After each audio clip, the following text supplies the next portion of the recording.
yoshligida yiqiladi, yuztuban bo'lib yiqiladi. Burnidan sal qon keladi, artib qo'yaveradi, bo'ldi.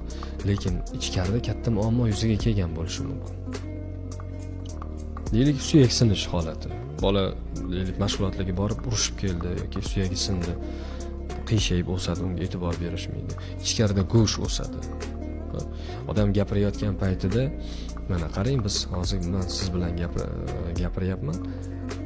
Siz ham gapirayotganingizda, istalgan odam gapirayotganda olingan nafasning yarmi burnimizdan chiqadi.